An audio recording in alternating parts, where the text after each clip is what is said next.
Bonjour et bienvenue dans cette nouvelle vidéo de Décodeur Bebop. J'espère en tout cas que vous allez passer un bon week-end. Aujourd'hui on va parler de Abdelaziz Bouteflika, qui est donc comme vous le savez décédé donc ce week-end. On va faire un petit tour de l'état des lieux du Covid en Algérie. On va parler des évadés de la prison d'Israël. On avait fait une vidéo ça fait pas longtemps dessus et on va vous mettre à jour sur qu'est-ce qui s'est passé. Et on va finir par des chômeurs non vaccinés qui sont interdits d'allocation chômage. Avant de commencer, comme d'habitude, je vais vous demander de vous abonner et d'appuyer sur la petite cloche, comme ça vous recevez une notification dès qu'on sort une vidéo. Si l'un des sujets vous donne envie de réagir, n'hésitez surtout pas à le faire en commentaire. On répond et en plus ça nous aide beaucoup au niveau de référencement YouTube. Allez, je vous embête pas plus et on y va. On a appris donc vendredi 17 septembre la mort de l'ex-président algérien Abdelaziz Bouteflika. Ce dimanche, son corps a été enterré au carré des martyrs du cimetière de El Alaya à Alger, qui est réservé donc aux héros de la guerre d'indépendance. D'ailleurs, son frère Saïd Bouteflika, actuellement donc en prison pour des accusations de corruption, a été autorisé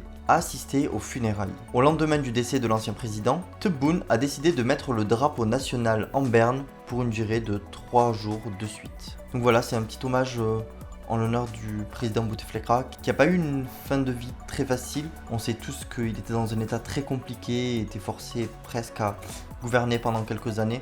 En tout cas maintenant, on espère qu'il repose en paix et que Dieu va l'accueillir au paradis, Inch'Allah.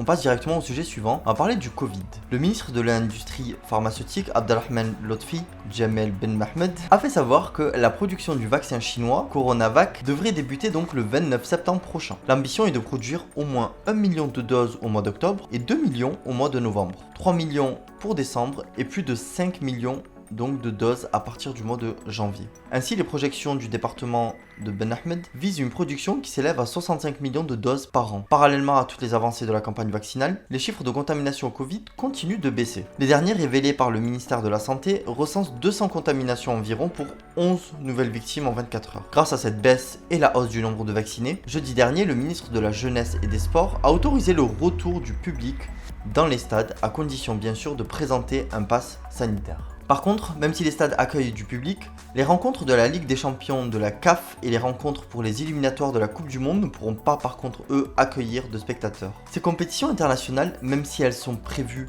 en Algérie, sont gérées par des instances internationales comme la FIFA ou la CAF, qui elles n'autorisent pas l'accueil du public. On passe directement au sujet suivant, c'est les évadés de prison en Israël. Je sais pas si vous en souvenez, nous avions raconté l'histoire de 6 prisonniers palestiniens qui avaient réussi à s'évader d'une prison en Israël. Ils avaient creusé un tunnel sous un évier et se sont évadés d'une des prisons les plus sécurisées d'Israël. Après presque 2 semaines de chasse à l'homme, les 6 Palestiniens ont été retrouvés et renvoyés en prison. Le week-end dernier, après leur évasion, déjà 4 d'entre eux avaient été arrêtés par les forces israéliennes dans le secteur de Nazareth. Ce dimanche 19 septembre, les 2 derniers ont été arrêtés à Jenin en Cisjordanie occupée, lors d'une opération des forces donc israéliennes.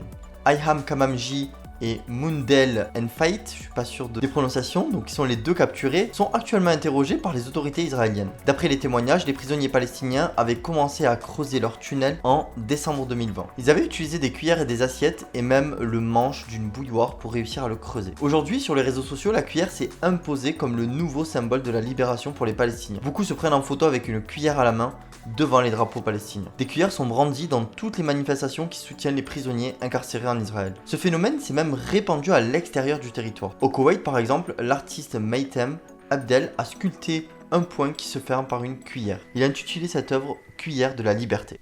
Et on passe directement au dernier sujet de la vidéo. Donc c'est des chômeurs qui sont interdits d'allocation parce qu'ils ne sont pas vaccinés. Donc ça se passe en Autriche.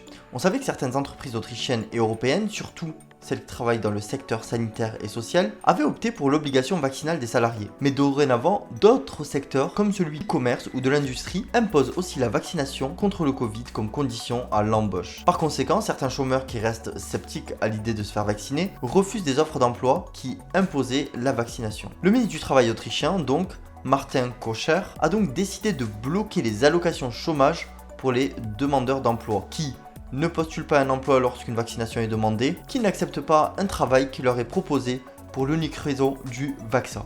L'AMS, qui est l'agence autrichienne pour l'emploi, pourra donc suspendre les allocations à ces personnes pour une durée maximale par contre de 6 semaines, donc pas une durée indéterminée. Donc voilà, c'est un sujet dont on voulait vous parler, puisqu'on sait que vous n'êtes pas tous pour le vaccin et on voit certains pays qui vont jusqu'à prendre des mesures un peu plus drastiques pour obliger la vaccination. En tout cas, n'hésitez pas à nous laisser votre avis dessus directement en commentaire, on aimerait beaucoup l'avoir. Sinon, la vidéo est finie pour aujourd'hui. Merci beaucoup de nous avoir suivis. Si le format vous a plu, n'hésitez surtout pas à vous abonner, tout simplement.